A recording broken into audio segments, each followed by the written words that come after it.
more time. I'm on a roll. It's great. So yeah, 2 weeks in a row. You've got show name right. We got the actual show name correct, which is important. Really proud of you, Jeff. I'm, really I work on it. I practice in the shower this morning. Those flashcards I made for you help, huh? Yeah, exactly. So if you are just joining us, thank you so much for being here. We would love for you guys to sprinkle the love across the interwebs. Let everybody know what we're going to be talking about today, which is all about podcasting.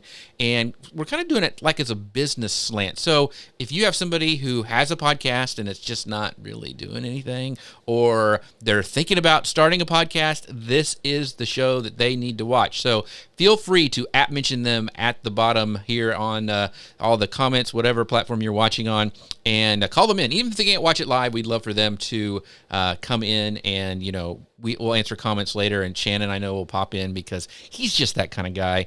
Excited to have Shannon here with us, by the way, and of course Grace Duffy as well, who is amazing. Hello. So, I'm excited to be here. Are you? You should start a podcast. I guess you're on my podcast. Podcast. This is our podcast. Our podcast, yes, it is. So, but you should do one. You were a blogger back in the day. I mean, I still am impressed with your blogging prowess when you went to Disney and all that stuff. So that's very, very cool. So it's very cool.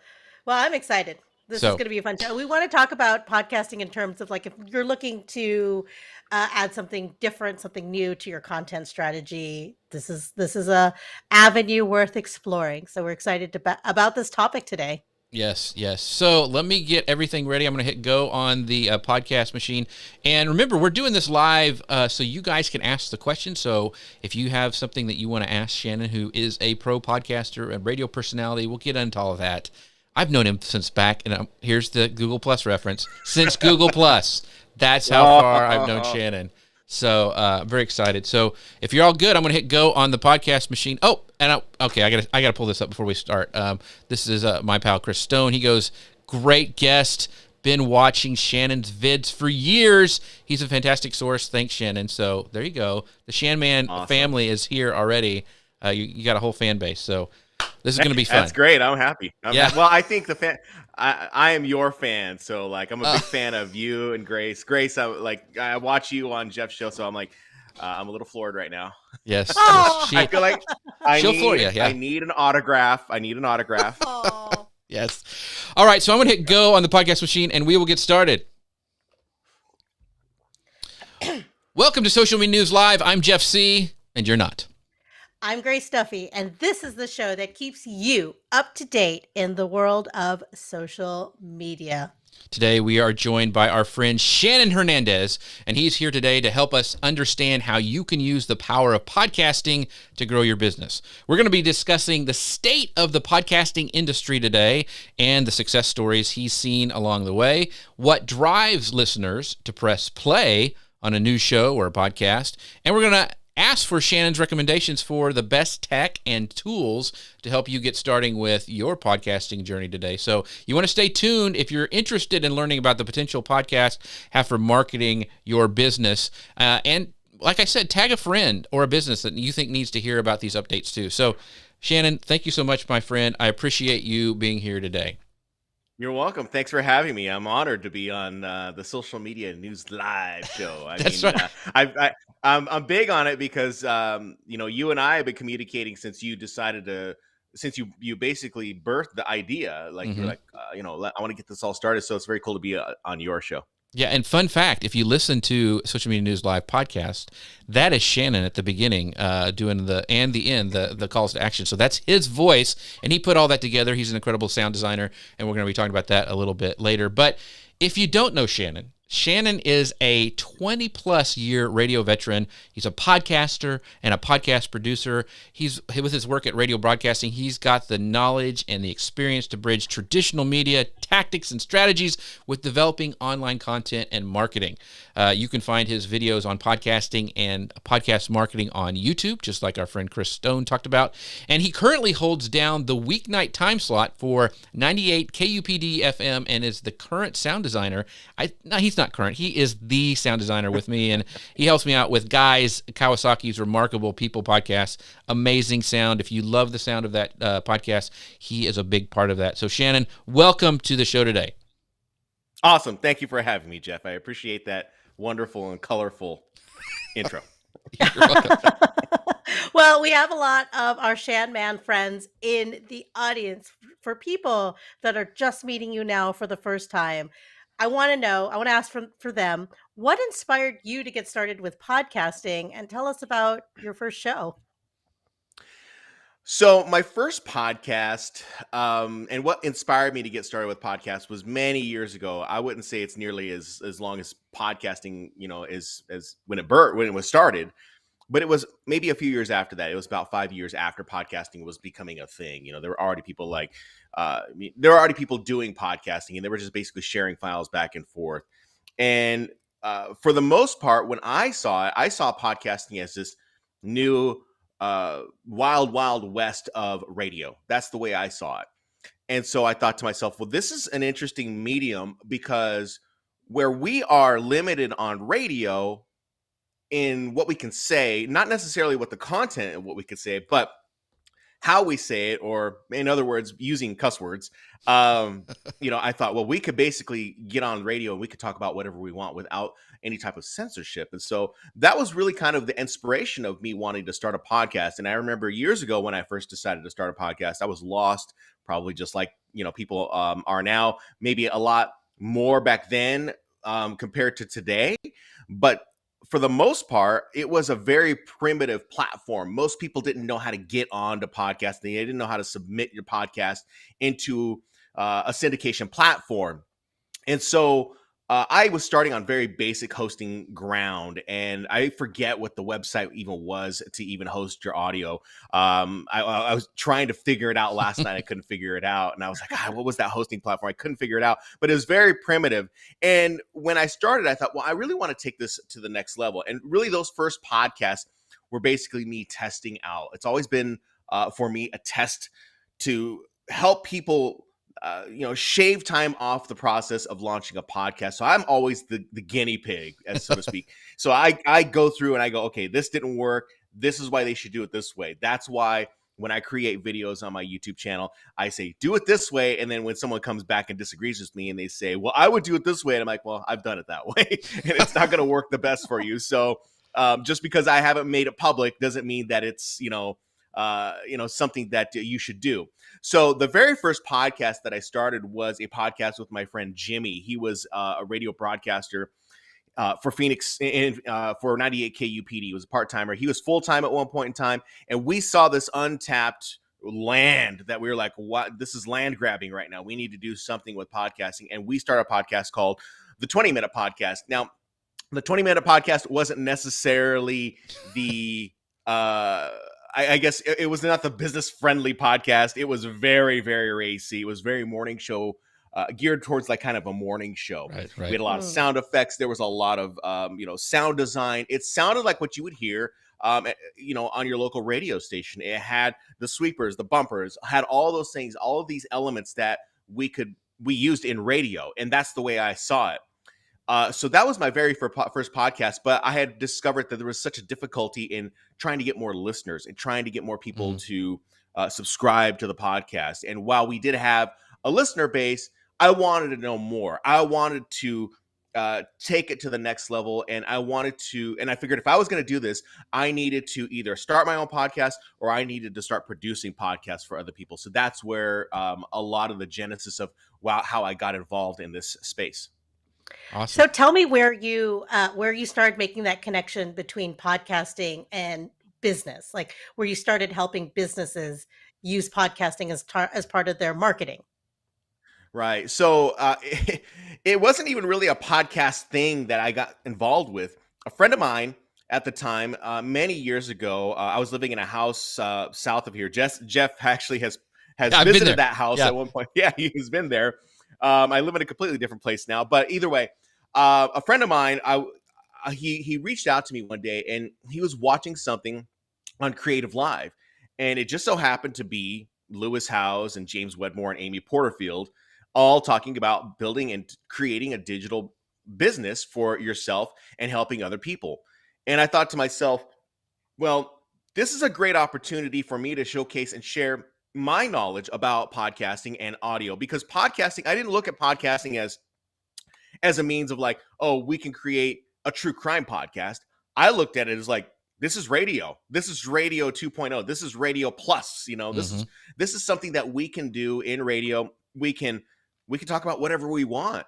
But I also saw it as like business owners saying like, okay, well, I'm just going to get on a podcast and I'm just going to speak into a microphone, and that's all we're going to do, without any clear indication or understanding that there are specific elements from radio that we are using to drive people directly to, whether it be a landing page, but it wasn't back then for radio, wasn't a landing page. It was buy tickets to this event, buy tickets to that event, come to our event where we are going to be collecting toys for tots or whatever it may have been.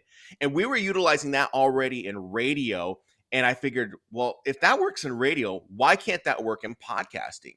And so that's when I decided for me to invest in learning how to develop my own business. And within that time of that creative live webinar, I had my mind blown so much about how you could not only just make money online, but for me, it wasn't about the making money. It was about serving and helping other people. I know that sounds very cliche, and it does, but that's really what it was. Because for me, being a radio broadcaster isn't my first career. I was actually a high school English teacher at one point in time, and teaching is actually my very first love. So that's where a lot of this came to be, and that's where a lot of this kind of melted and meshed together. And I was able to bring two things that I really love, teaching and radio broadcasting, and bring it into the business world and help business owners launch, develop, and grow their podcast.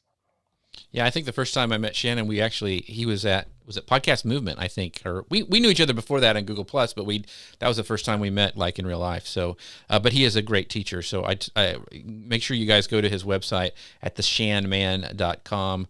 And check that out, because there's a lot of great resources over there. We have some people that I wanted to give a shout out before we hit the first section. We've got Amy going, "Go, Shan, man! You got your whole crew here, Shannon. It's pretty great." And of course, our favorite Sabrina is here saying hi. It's Sabrina. Hi, Sabrina. Welcome to the show again. Thank you. Michael says one of the best radio DJs on KUPD. So. Hope none of the other DJs are watching, because that's throwing the gauntlet down right there. And our friend Mia Voss saying podcast wisdom here. And we got all sorts of people saying, props to the Shan Man. So very, very cool. Oh, yeah. My people are here. Yeah. That's my right. Lionel Montague. Yeah. So Garen over at LinkedIn says this: how do you guys look all so amazing on camera? Well, I have to glue the beard on very early in the morning, but on that point, strand by strand. Strand by strand. It takes a lot of time. One of the reasons is we use Ecamm, and they actually are the sponsor of the show. And if you'd like to find out more about them, make sure you guys go to socialmedianewslive.com/Ecamm. But they just released this brand new update to their software. So if you're on a Mac, it's a no-brainer. If you want to do a show, do presentations, it's incredible. It lets you do these custom shows, these overlays, lets me switch screens. They just added like a screen share overlay with this new version, exporting your profile, so I can actually export it and go put it to my laptop for when I'm doing remote producing. It has all these different options for interviews. Like I was able to bring up Shannon's URL. So it's just really, really cool. So if you haven't checked it out, you need to. It's a brand new update. Go to socialmedianewslive.com/Ecamm. Thank you so much, Ecamm, for being a sponsor of the show. Love the product so very much. So that's one of the ways we look great on cameras with Ecamm. But we're going to get into hardware later on the show, so stick around, because we are going to give our tips and what we use. And Shannon actually helped me get my very first mic back in the day when I first started, once again, on Google Plus. On Google Plus, folks. Yeah. So anyway. Back in the day. I'm still using that same mic. It's a great mic. I mean, we'll talk about it later. But anyway, so let's jump right into this section, because it's kind of funny. Grace came up with this title for this section, and it's very true. Podcasts are always the next big thing. So Grace, This is funny. Tell us about it. Well, I can't take credit for the title. It was actually the title of an article in Vulture. It was "Podcasting is Always the Next Big Thing." And it actually charts the 16-year history of podcasting. They credit Ben Hammersley from The Guardian coining the term in 2004. And it's stuck since then. And this article tracks the golden ages, the peaks, the rise and falls. And it's really funny because it goes year by year of saying like podcasting is dead, podcasting is back again. Here's this, So we us that have been listening to podcasts for a very long time have been on a very long emotional journey. But podcast statistics today show that the medium is exploding in more countries and is bigger than ever. Edison Research concluded that there are about 104 million podcast listeners in the U.S. alone. Statica projections also report that there are actually 132 million listeners by 2022, and eMarketer shows that this will be a 20% increase over the next 4 years. And actually, I had a question lined up for you, but I like Chris Stone's question here in the comments, so we can bring it up. He asks, how far has the struggle come in relation to people understanding what a podcast is and how to listen to it, and how far do we have to go? I think that's a fantastic question, because when I first started listening, it was back in 2006. I was a new mom. I was home. I discovered podcasts, and I've been stuck on them ever since. And I remember not being able to talk about it because no one really knew, what are you talking about? Or who are these people, right? How to get it on your Zune player. How do you move it to your Zune? I had to move the dial on the iPad, the iPod, right? Really hard.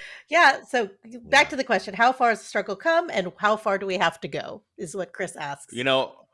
That's a great question, Chris, because I've always been the big believer, and what I believe doesn't necessarily always translate to what people are looking at on the internet. And typically what ends up happening is that years later, what I've always believed comes to light later down the line, and people are like, oh, this is like the biggest new thing. I'm like, no, that's always existed. It just has not been in pop culture for the most part.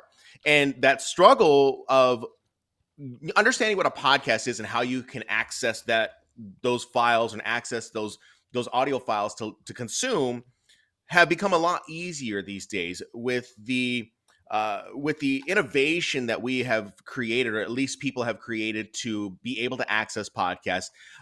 It has become a lot easier. The barrier of entry is far more easy these days to access a podcast versus, hey, I have to go to Apple Podcasts, or back then iTunes. I have to go to iTunes, right, and I have to download it onto my iPod, and then I got to go find the file, and I got to get the wheel, and I have to, I have to go and I have to find it. These days, it has become so easy that someone says, hey, subscribe to my podcast. Well, not even subscribe anymore. It's called follow my podcast. Follow my podcast. Follow my podcast. It's on directly on an app, whether it be Apple Podcasts, whether that be Spotify. And when we start seeing this ubiquitous nature of content being available everywhere, that's when it becomes easy. But I would also say that without that ability and that ubiquity of files being accessible, pop culture plays a really big role in that. Whenever you have guys like Stephen Colbert, or you have the nightly news talking about, hey, we've got a podcast, subscribe on our website, or follow on our website. This is where you can get your podcast. That is when you know that the struggle is not that much of a struggle, because now podcasting just becomes another option of consumption. And so I've been through this iteration many different times, especially when it came to satellite radio, and people are like, oh, no one's going to go to satellite radio, got to pay for that. And, and then here we are, satellite radio is still around, it's like, it's not going away. It just creates another option of consumption, whether you're listening to radio, whether you're listening to music, whether you like talk radio, whether you like shows specifically about Netflix. It could be either on satellite, it could be on podcasting, it could be on radio. It just depends. It's just another option of consumption. And the more that there is this availability of consumption, more and more people will discover it. And the more that pop culture brings it into the lexicon of everyone's everyday lives, that's when we'll start seeing it become a lot easier. It'll just become something every day. So one of the things that I wanted to pull up that Grace had when she was doing some research, she said that this discoverpods.com said data shows that 66% of people prefer listening to podcasts over watching TV or social media. I get social media, but TV, really? So that's, and books. I mean, so it's like, it's really interesting to me that, 79% of people listen to podcasts while commuting or while doing housework. But we know that podcast listening kind of went down when people were no longer commuting as much in 2020 because we were all stuck at home watching the end of Netflix. And we saw the rise of social audio over this period. So that I want to kind of switch it. I mean, I get that, we were stuck at home. We didn't have the commute. It kind of went down. Then it kind of started trending back up again. But then the social audio came about, which is kind of like, it's podcasting, but it's not, because a lot of them weren't allowing you to record, but now they are. I mean, it's just, so what do you think about social audio as, a radio guy, a podcast producer? Do you think it has legs, or do you think it's what we needed at the time? Do you want my real feelings? I want your real. Yes, make it clean. Keep it clean. Real feelings. We're all about the real feelings. No. I really didn't have an opinion one way or another when it came to, say, Clubhouse. When Clubhouse came out, I thought, oh, this is a really cool thing. But being a guy in radio, I saw it as like, oh, this is just another form of live radio now. And that was really where my mind went, because the medium of radio and TV has always existed. Just the modality of how we deliver it might change a little bit, but the base of it is always going to be the same. I believe. I know I'm talking kind of like in nebulous terms, but that's really how I see it. Is that it's always the same, but it's just delivered a different way. Now that we have social audio like Clubhouse, and of course, that for me at the time was something that I was not interested in getting involved in, because there was not that ability to record your conversations over Clubhouse. And so then I'm over here rigging up, hey, I can rigging up my phone and putting it through my mixing board and saying, like, I can record audio. And then Clubhouse is like, no, you can't record audio. That's against the rules. And I was like, I don't know who's coming up with these BS rules, but you really need to put this audio up there, because that's what people are looking for.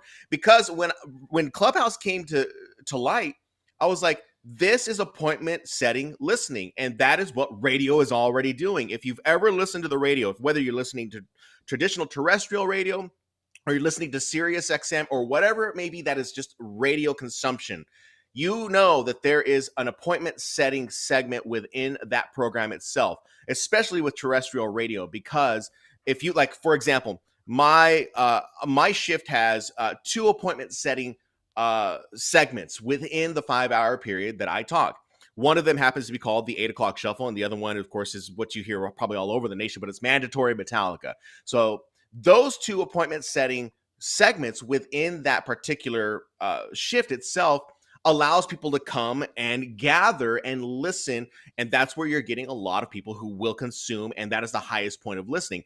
8 o'clock shuffle starts at 8 p.m. Obviously, I play 4 songs on shuffle from my phone, and people get to hear songs that they don't typically get to hear on terrestrial radio or even, say, satellite radio. And so that's what keeps them glued in. That's what's supposed to keep them glued in. I saw Clubhouse as another means of appointment listening, where people come in, you make an event and you come and you say, okay, we're going to be talking specifically today about building graphics inside of Adobe Illustrator versus using, say, Canva. And we will break down each step, blah, blah, blah, blah. You can make the description whatever you want. And those people who are interested in graphic design will attend that particular that Clubhouse, or now it's a Facebook audio room, or Twitter, Twitter Spaces, and people would come and they would consume. But what the beauty of it was is that it was just like radio. It was just like radio, where you had a host and you had a co-host, but then the dynamic of bringing in callers to discuss and ask questions or being on stage, that the dynamic changed. And when Clubhouse said you can't record audio, I was like, you guys got to get whatever you got going on over there together, because this is what it is. And so the ability to have a live call-in show, it was like a mesh. Remember the days, Jeff, where it was like in Google Plus, you could bring people in, and you would talk, but you could read the comments like what we're doing here. But bringing people in, that engagement just took it to another level. I thought that was huge. So in 2020, because we saw podcasting kind of start dipping because the commute was a little bit different, more people started investing in learning about how to do live audio. Will I say that live audio is the best thing for everyone? No, because I hate to sound like this, but most people suck as presenters. They don't know how to Right. present. Right. And there's a lot of dead air. And they're like, oh, wait, hang on. And then you hear shuffling in the background. They're trying to do something. And it's like, they don't know how to keep a conversation moving. Does it mean that I think they suck? No, they just need practice. They need to learn how to keep a conversation moving. They need to know when to pause. So this different dynamic of creating audio on the go, on the fly, adds a whole new element of presentation because there's zero editing. Now, you can edit everything in post-production, but the presentation of how you deliver that message is a whole other level of presentation when it comes to doing social audio. Yeah. I don't poo-poo anything, because I think you can build a network wherever. Like a lot of our business comes from Google Plus, if you trace it back, actually. I mean, you're working on Guys Kawasaki's thing because we know those people from back when we were in Google Plus. And so I think you can build, it's like, if you can build relationships on Clubhouse, go for it, because I think you can do it anywhere. So I'm not going to poo-poo it. Dustin did say that recording on Twitter Spaces is now available. So there's an option if you like that kind of, if you love social audio and you want to record it, you can on Twitter Spaces, and he knows what he's talking about. Gary asked this. Well, first he says he started a podcast focusing on small business at his company, and it's a lot of fun to work on. Yeah, podcasts are fun, Gary. But kudos to you for starting a podcast. That's awesome. He also asked, do you think there is any benefits to doing a full interview transcript for podcast SEO? And we're going to get into podcast SEO in a minute. So let's sit on that question, because that's a big subject that I want to talk about. But I want to go into, why do people listen to podcasts? Like, why would they not just turn on the radio? What is it about podcast that is different? What are your thoughts, Shannon? Right.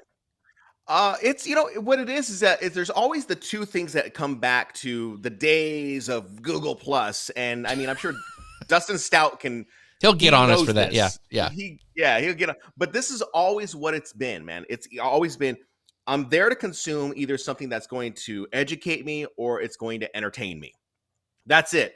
And most consumption of podcasts is you're educating and entertaining at the same time. The old term would have been edutainment. You would be edutaining someone. Because radio is such a different medium. I wouldn't say it's that different, but the purpose of radio is a little bit different, because what we're dealing with is something that is more local. If you're doing something national, the purpose might be a little bit different for the medium of how we want to get more listeners, how we want more people to consume. But like, say on a local level, if you're talking about music radio itself, the purpose is to deliver the music, to deliver something in the background that is going to keep people's day occupied. And the secondary purpose is to make people aware of what is going on with that radio station and the events that are associated with that radio station signal. Now, when we look at podcasting and we flip this on its head, what is the purpose of a podcast? Well, now it's a little bit different. Each individual podcaster may have a different purpose for their podcast depending on what they are doing. So, for the specific purposes of this particular video that we're doing, we're talking to business owners, and business owners likely are looking for either leads, they're looking for business, they're looking for something. And so the purpose there is a little bit different. And so what they deliver has to be more in education. Now, can they be entertaining in the same sense? Yeah, absolutely. But what they deliver is in education. I look at podcasting as I like to always use the example of Costco, because everyone is familiar with Costco in the respect that when you walk into Costco, when you could walk into Costco and go to the sample bar where the almonds or the, I don't know, pigs in a blanket or the pizza rolls are, and they'll give you one or two pizza rolls. That's something that is free, right? That's something that is to entice you to go ahead and possibly buy that big box or bag of almonds, right?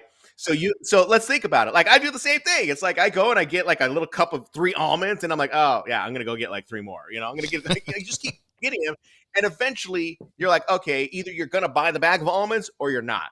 And so that free sample is always something that you're going to try and give to the consumer. This speaks very similarly to when it comes to podcasting. You are giving a sample of your knowledge of what you know about your space, giving it for free to the person who is interested in starting up a business, or in Dustin's case, maybe it's graphic design, and you're sharing, hey, this is where I get fonts. This is where I learned how to do this particular trick inside of Adobe Illustrator. You're giving this knowledge, but what the real purpose is that you're trying to get them into some type of sales funnel. And so that's where you're really working on it. That's what a business owner would do. Now, as far as, say, entertainment is concerned, I've always said that content is the most important thing. Back in the day, they would say content is king. People are still saying content is king. It really is. It is a kind of a thing. If you can build a really great content that has zero sales associated with it, but you can implement some form of, I guess, it's still early in the morning. I can't even think of the words right now, but just something that is kind of a lead magnet of sorts. Say, hey, get a free trial to this. Go download this on our website. theshanman.com, 98kupd.com, social media live.com, things like that.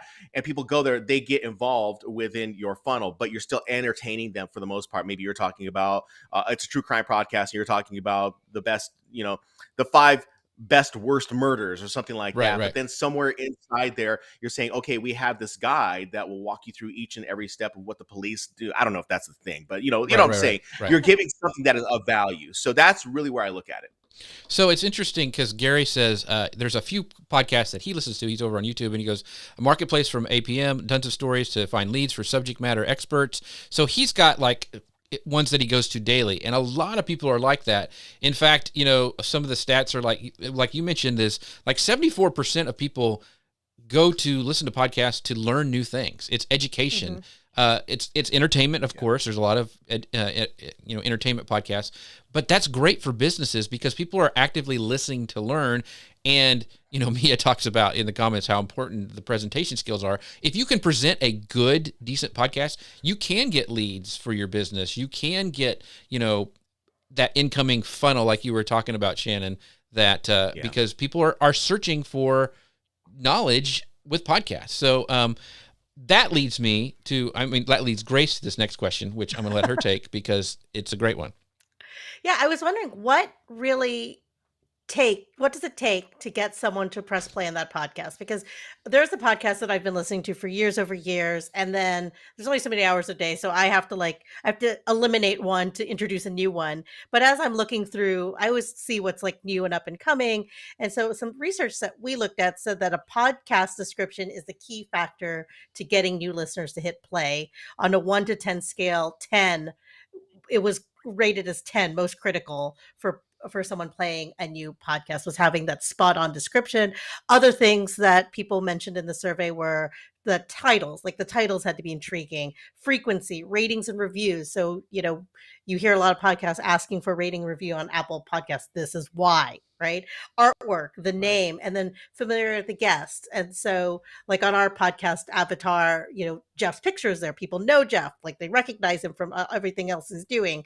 But he's a beautiful man. He's a beautiful man. For those of you guys who are listening on the podcast, I am a beautiful man. I got Shannon to say it. Yes, he is a beautiful man. He has a face for podcasting.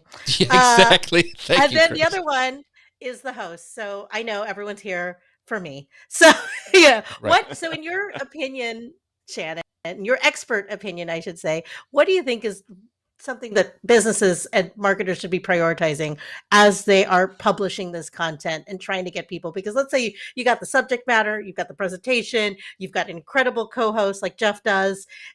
How do you get people to play? Yeah. So it's going to be, you have to really break it down into the nuts and bolts of the process of what the listener experience is going to be going through. Because the listener experience doesn't start, obviously, when they're listening. The listener experience starts, like you said, when they look at the description or they look at the title of something.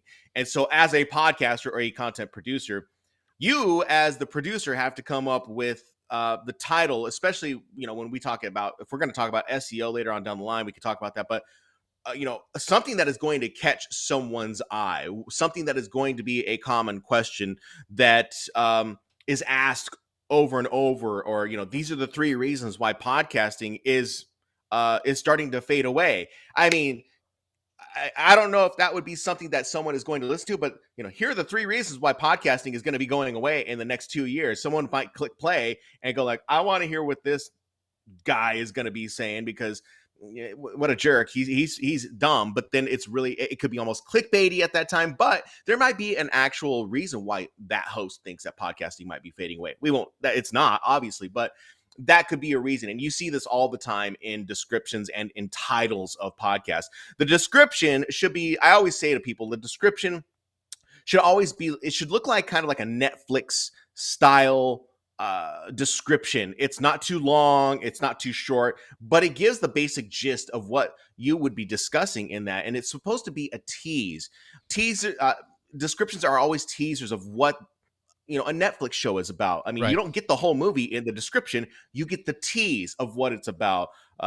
George is a man who is who's a stay-at-home father who has his daughter kidnapped by 5 terrorists, and George's old training in becoming a Navy SEAL may bring him may help him bring his daughter back. I mean, it's just a tease. I mean, it doesn't give you the whole story, that description. So you would want to use those descriptions. But if we were to now take it to the listener experience, when someone says, "Oh, I want to know what George is going to do and who he's going to mess up," right? They'll click play. And so then from that point forward, we look at podcasting from an audio standpoint. We look at that from the perspective of, we need to have a good lead. We need to have something that is going to capture their attention. There are many different opinions about this. Podcasters will say, like, I need to have a 1-minute description of what this podcast is going to be about, versus, say, a storytelling podcast where they just jump right into the content and they say, like, they jump into the most gory, nutty details of a true crime podcast, and people are like hooked automatically, right? Mm-hmm. But like, say, for a business podcast, you would want to identify the problem and say, and maybe what you do is say, these are my solutions of what I've done, but this is why we're bringing in Grace, because she's going to talk to us more about what pitfalls you should be looking out for when it comes down to blogging. So, and what she has done to make a successful blog that generates so much money, or whatever it may be. Right. And that might actually bring someone in and say, like, oh yeah, I want to know what Grace has to say. Interesting. Every time when you're talking about that, I kept thinking, like, in a world, Curious George fights back. It's like, some, I guess some of that monkey, like Taken. Anyway, so I have a twisted, sick mind. So we've got a bunch of great questions that I want to bring in from. Dustin has a great question, and it ties into Gary's question. It says Dustin wants to know, do you publish a dedicated web page for each podcast episode, like a blog post? And this ties into Gary's question earlier about the benefits of doing a full interview transcript for a podcast episode for the purpose of generating that SEO and getting people to discover you, discoverability. So talk to us about, as far as, like, you've published the podcast, what else do you need to put out there to drive interest in it, I guess?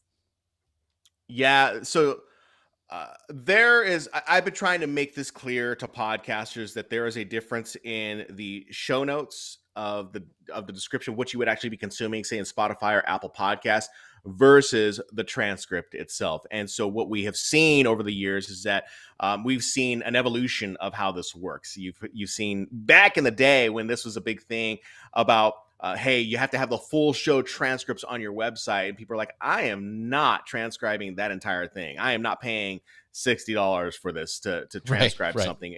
They're like, I'm not doing that. And who's going to read any of that? It wasn't necessarily about reading the transcript. It was more about the SEO, what the Google bots are crawling on your website. So to answer that question from Dustin is that,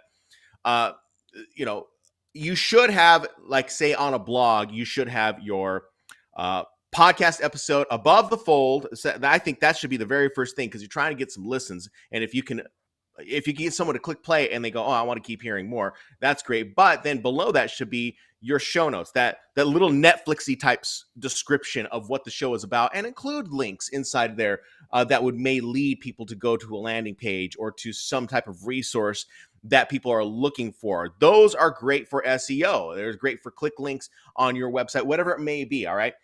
Then below that, I would have the transcriptions. Now, a lot of people here have WordPress websites, and there's, I don't know if there's plugins. I haven't had a WordPress website in years, so I don't know what this is like anymore. But I do know that on my platform, I use Kajabi. Kajabi implemented they implemented a podcasting feature on their platform. And within that feature itself, they gave you a section to put your transcripts inside of their website. But it was, as it appeared on the front end, it showed the player, it showed the description, and then below that showed the transcripts. But the transcripts were placed in a box down below, and it was grayed out. So it said like, it says transcripts. That's all it says. It says transcripts, and then all you see are time codes, and that's where you can put your transcripts. No one is going to read a transcript. They may see something inside there that is going to be exist, but we're utilizing that for SEO so that when someone does a search inside of Google, that maybe some of the density of those words or how many times something is repeated shows up in a Google search, and someone says, oh, like maybe I do want to listen to this, and they come upon your podcast. This has happened to me with YouTube videos that I've created on YouTube, and it still speaks true when it comes down to putting transcripts inside of your podcast, or I'm sorry, onto your website for your podcast. I think it is very important that you do that. Buzzsprout does the same exact thing on their platform. They're a great hosting platform if you're deciding to do hosting, but they also have that feature where you can put transcripts, and it's just it's placed down below everything else. So yeah, it's huge. It's huge for SEO. It's huge for gathering more listeners. And if you have not optimized those pages individually on your website as a blog, I would suggest and recommend that you do so, because you're going to get traffic to those. If you start driving and you're promoting on social media, you're going to get traffic, and people will be interested in what you have to say. So there's a question that I want to bring from Anita Wong. She says, I've just started a new live stream show and wanted to create a podcast from it, kind of like what we do here. I currently stream with Restream, so I download the audio. Should I just record an intro and just join them together? What are your thoughts on that, Shannon? Let me reread that again. So I currently stream with Restream, so I can download the audio. Should I record an intro and just join them together? Yeah. You can do whatever you want, honestly. At the end of the day, your podcast is what you want to make of it. However, I tell my students, I say, you don't leave them in the dark. Maybe you want to record something that is very quick. It's 15 seconds. I always think in radio terms. People have short attention spans. Let's think about how you consume audio. People do not sit through a 1-minute introduction of like, oh, so today we're going to be talking about this, and this is where we did this, this, this, and this. Because at the end of the day, who's not pressing the fast forward button 30 seconds, right? They're either pushing that. I mean, I am, at least. I'm like, I don't want to hear this. I want to get to the content.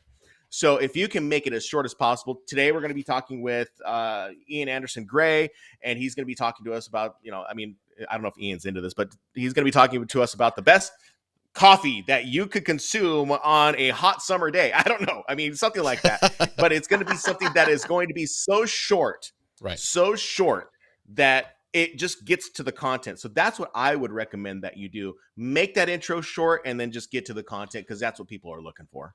So, Grace, follow up with that next question, because I think that I really am interested in to see what he just said. As far as planning your podcast format? The hooking a new listener. So he said short is important. So, yeah. So there was this was from the podcasthost.com. They said that podcasters have 5 minutes to engage 27.5% of their listeners. How they found that stat, I have no idea. While 23% will give you less than a minute.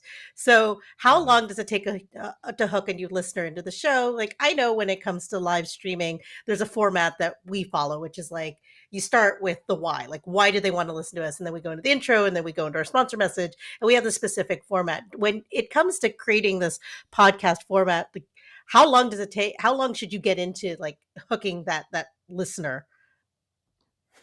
Like almost immediately you should be getting into it. Like I said before, I am always the test subject for my students. And I have created, so I have a podcast called The Podcast Therapist, and I create it when I have value. And when I created those podcasts, I tested the idea of doing a 1-minute intro, and people are like, no, 1-minute intro. No, get to what you're talking about. Same goes for YouTube videos.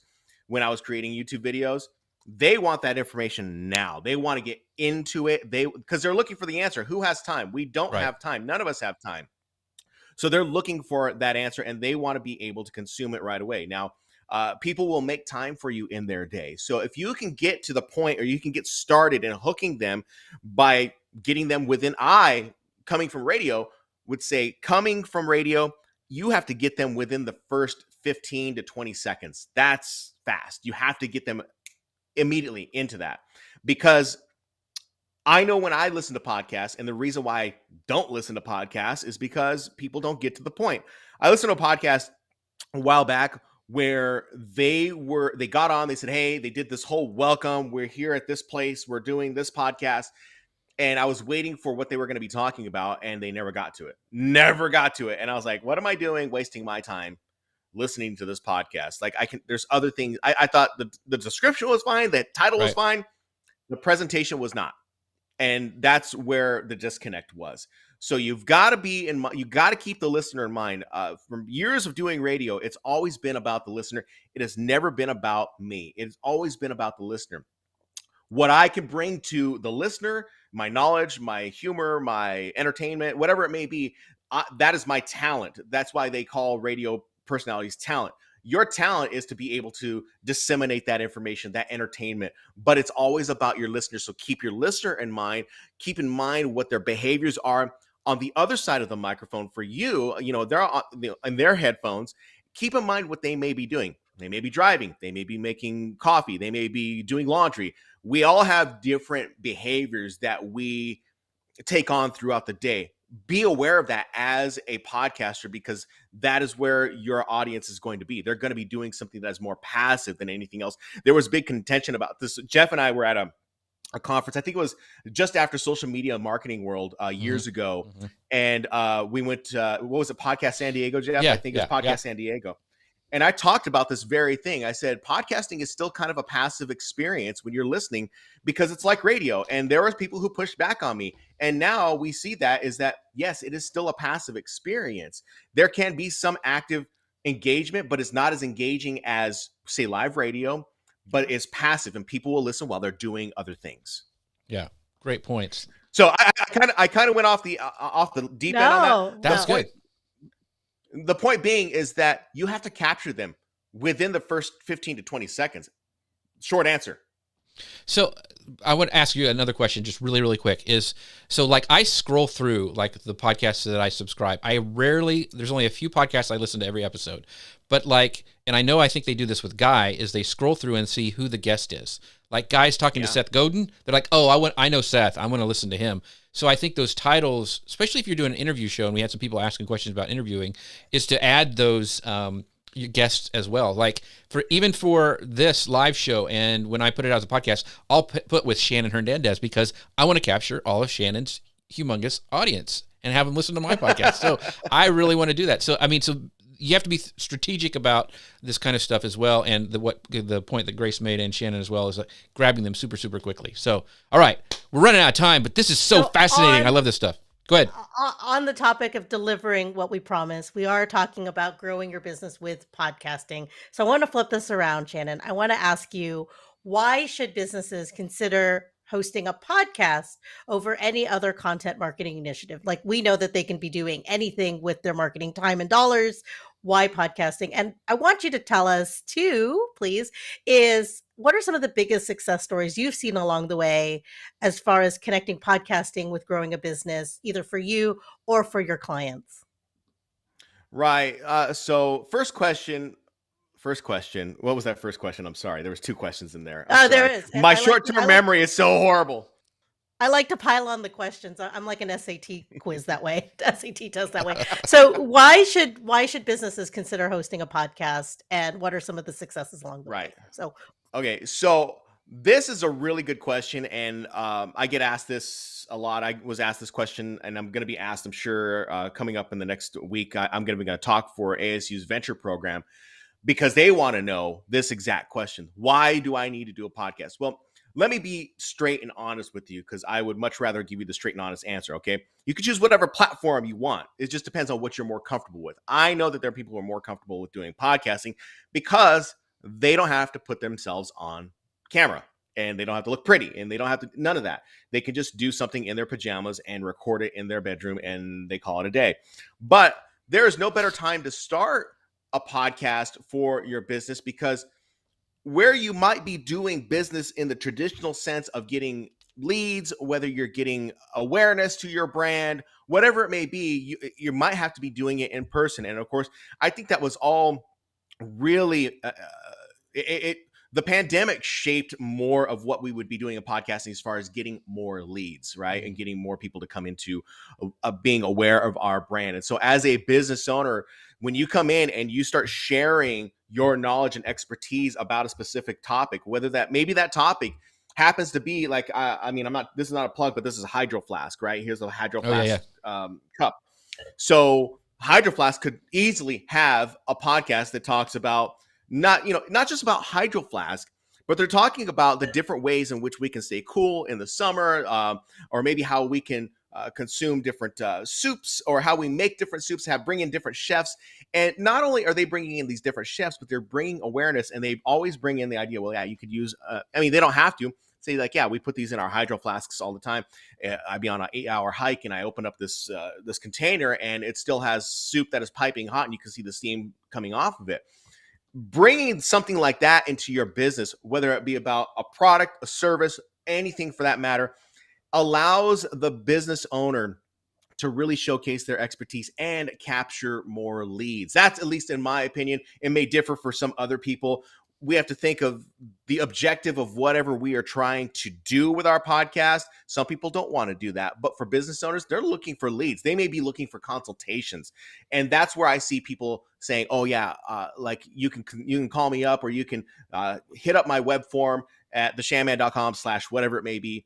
And let's schedule out a consultation. It may be a free consultation, it may be a paid consultation, whatever it may be. It's always a lead going somewhere, especially if that episode is interesting enough for them to say, yeah, let me check this out. Because me, as the producer of the podcast, or the host, I am genuinely wanting to help someone out, because I know what their pain might be, and I have that solution for them. So if I can be that painkiller for them, let me continue to keep podcasting.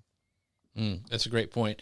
And Sabrina says, Shan is so on point. I really appreciate that. So she's getting what you're selling there, Shannon. So so that's great. And I think one of the things that there's something about podcasting coming from a business standpoint, there's something really intimate about being in somebody's ears. It sounds weird. And we've talked about it as a passive thing, and you're like, well, how do you get leads and all this stuff? But there's something about being in their ear week over week, giving them great advice of something that they're tuning into that is just, you can't get, even with live video. I love live video because I can react to people, I can pull their comments on. So it's a specialized thing as well. But having it as a podcast, man, being in their head there's just something about that. So. Yeah. When we think about the consumption of that real quick, when we think about the consumption of that and the modality of delivery in which we are delivering that content, because if we look at a YouTube video versus a podcast, YouTube videos on average, I think still have about 3 minutes of consumption. If you're making a 7-minute video, people are still consuming about 3 minutes of that, right? Because they're watching a different medium. But when we look at podcasting, people are listening for a much longer span of time. And that is a chance for you to become more intimate with them. Because you're in their ear, you're on their smart home device, whatever it may be. So the modality may be different, and connecting with them is a little bit different as well. Yeah, and I want to bring up Chris Stone gives me, and I can't remember the quote exactly, but his point about businesses starting to podcast for all the reasons we listed before, but also you mentioned you don't have to get made up and do a YouTube video, you don't have to get on camera. And also, there's less competition still. If you want to be a YouTuber, it's a lot harder to break into YouTube than it is to break into podcasting. It's still, I think, ground floor. I mean, there's a lot of podcasts, but there's still room for your podcast out there. Would you agree, Shannon? Yeah, there's always going to be room. I mean, with the amount of podcasts that are out there, people say like, "Oh, I forget what it was, Grace. How many podcasts are in the syndication platforms?" But people look at that and they go, "I'm never going to get found. I'm never going to get found as a podcast." That's just not true. It's not true. When you start building, like what you said, Jeff, when you start building a network, say on Clubhouse, Well, Right. there's an audience there who is not aware that you have a podcast, and you have way more information that you can share with them. And then so as you do this back and forth marketing, you're able to push them from one platform to the next, because people always want to learn more. Just like in radio, we do radio, but people freak out whenever we have something extra that they can Right. chew onto. And then, like, if it's the morning show doing something else, they want to consume it. So it's just this ability to be able to push people from one area to the next and have them consume and learn more about you. Yeah. Absolutely. So as we're running out of time, because we tend to do that, I want to really quick talk about, podcasting tools and tech. We've had some people say, what platform should you put your podcast on? Because there's so many. We've had people in the comments, Ian, saying what his favorite are. Peg dropped in a great one, a plugin that Pat Flynn uses. Fusebox, which we were talking about putting, transcripts. You can do that as well. So there's all sorts of ones. So what does somebody need to get started with podcasting, especially a business owner, and, what kind of tech they need, and where should they put their podcast? Yeah. So if cost is an issue, then you can start on a very low level. And I talk about this all the time. You can start very simply, very, very simply at bare bones with a USB microphone, like a Blue Yeti mic, or you could use an ATR 2100X and Zoom. I mean, that's very, very basic, bare bones. Or maybe you're using something like, you can use that microphone with Restream or Ecamm. You could do something like that, because those services are still affordable enough for you to say, like, okay, I want to invest in this. And so you can use those platforms. But if you want to take it to the next level, you want to use equipment for your podcast. You want to get a better sound out of your microphone. You want to have more mids, more highs, more lows, and you want that radio sound, that booming voice sound. Then maybe you get into something at the next level, which would be a Yamaha MG10XU mixing board. And then you maybe want to get into a better microphone. You can use, like, say, a Shure SM58, but a lot of podcasters these days, and you see it everywhere, whether it be on YouTube or whatever, they're using the Shure SM7B microphone. That's what I use currently on my my setup, and that's all I'm using. That's really all I'm using. Very basic. So that's the hardware that I would use. I've got tutorials that talk about how to use that mixing board so that you can customize it for podcasting. But then from there, you can use that. Now, as far as recording it, you can record in Adobe Audition, or you can record, like I said, on Restream. That's where you're going to get the meat of where your audio is coming from. So using those platforms to capture the audio and being able to download it, you can do whatever you want afterwards, obviously, to edit it in. I use Audition, that seemed, and knowing how to use Audition and knowing the process of what you want to do with your podcast inside of Audition is very valuable. You could do those same steps inside of, say, an Audacity, which is an editing program that's a free open source software, but I've always found it to be buggy. It's great for starting out, but I've always found it to be buggy. I jump in right. I say, just teach me what I need to know in those platforms that I'm going to end up having to use anyway. And that's why this is not a plug. I mean, I guess it is a plug, but this is something that it's just something that I've always used. Like, last night, Jeff, you asked me, how much have you used Logic Pro? And I'm like, I don't even use Logic Pro. I haven't used it in years, because in the radio industry, we either use Pro Tools or we use Audition. Maybe someone out there is using Logic Pro or some other platform, but I'm using Audition. There are some people who use Hindenburg, but I like to use something that is very simple. You just got to know how to use it. You got to know when to play with it. And I've always used Adobe Audition. So using that, and then of course, to get it launched, you obviously need hosting. For Guy Kawasaki's podcast that you and I both help and produce and edit, we use Simplecast for that. But you can use Buzzsprout to use that as your hosting platform. And that's really the basics of just getting your podcast up and running. If you don't have a website ready to go, great. That's all right. Those are the basics of just getting a podcast up. I would recommend that you work towards getting a website up and running, because that's where you would be able to disseminate in your podcast where people need to go to get on your list. Yeah. So I wanted to do this is from Mike Alton, our friend Mike, another Google Plus guy from back in the day. He goes, I am loving Shannon's course on Audition, using it to edit right now. He says, thanks, Shannon. So if somebody wants to get your course and, try it all out and, find out more about you, because we are right at the end of our time together. We need to do a part 2, because we just cracked the surface of this stuff, and Shannon knows what he's talking about. So where can people go to find you, your courses, all that kind of stuff? Yeah, just go to theshanman.com and you can see on the front page there, I've got multiple free resources as we talked about in this particular, live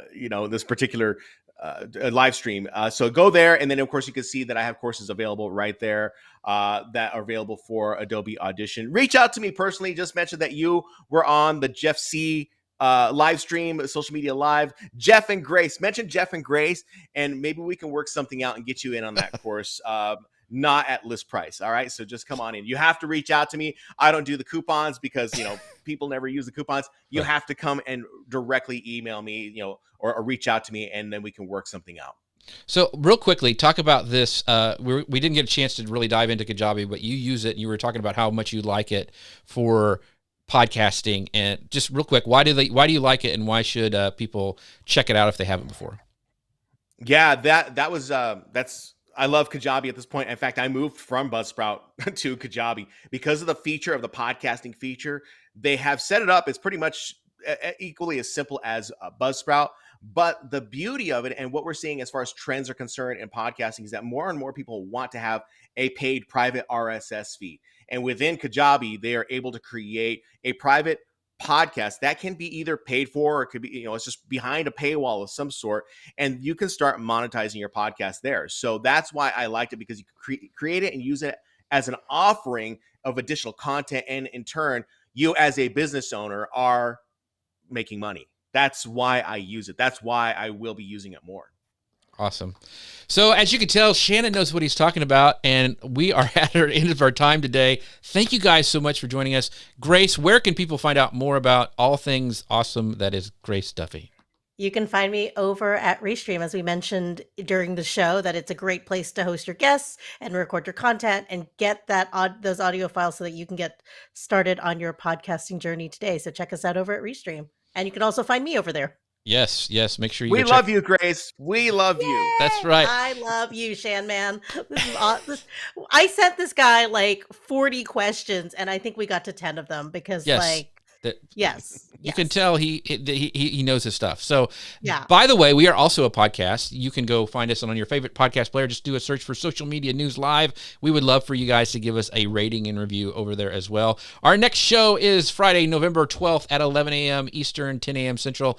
You can always find us at Facebook, LinkedIn, YouTube, and Amazon Live. Thank you guys so much for being here. Thank you, Carrie and Gary and Dustin and Mike and all our friends for stopping by on whatever platform you're on. We really appreciate you guys. Special thanks to our sponsors, Ecamm. If you want to make a show like this one and even a podcast, you can do it with Ecamm. You can find out more about them at socialmedianewslive.com/Ecamm. That's socialmedianewslive.com/Ecamm. With that, Shannon, thank you so much. Thank you for all you guys for being with us today, and we will see you guys next time. Bye, everybody. Ecamm Live. You can add some overlays to your video, whether it's a simple graphic or you want to have some titles or other info at the bottom of your screen. You can even add animated overlays like this one or this one. And you can add branded overlays to frame you and your guests and look like a real legit broadcast. And you can save each layout as a scene and switch between them with the press of a button.